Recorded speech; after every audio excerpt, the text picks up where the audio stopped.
antibiotic treatment is one of the possible prophylaxis events we can use for our patient with bronchiectasis. Inhaled antibiotic has the great advantage to reach very high concentration in the airways, so the antibiotic can really overcome the resistant strains. The problem with inhaled antibiotic is that you have to identify the right patient where you have to use inhaled antibiotic.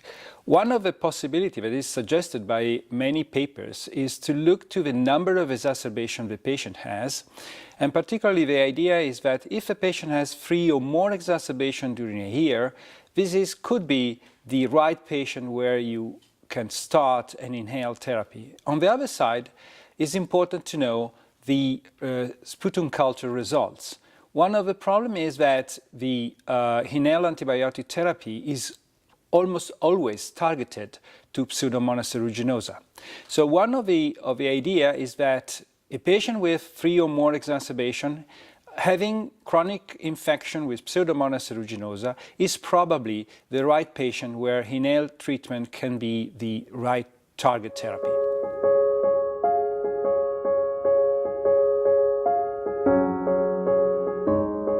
When you look to the patient who can be one candidate for inhaled antibiotic therapy, one of the problems you can face is the hyperactivity. This means that the patient can react to the therapy with inhalation of antibiotic that sometimes are irritating for the airways.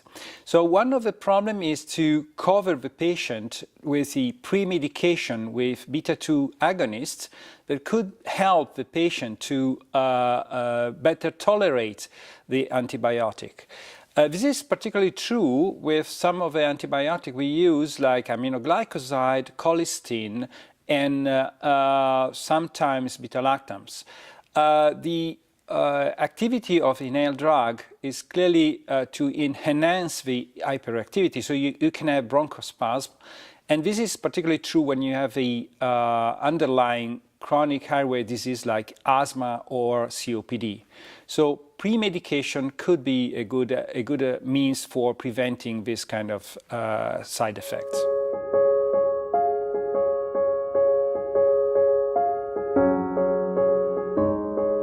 When you plan to prevent exacerbation in bronchiectasis patients using antibiotic, you can choose between 2 possible interventions.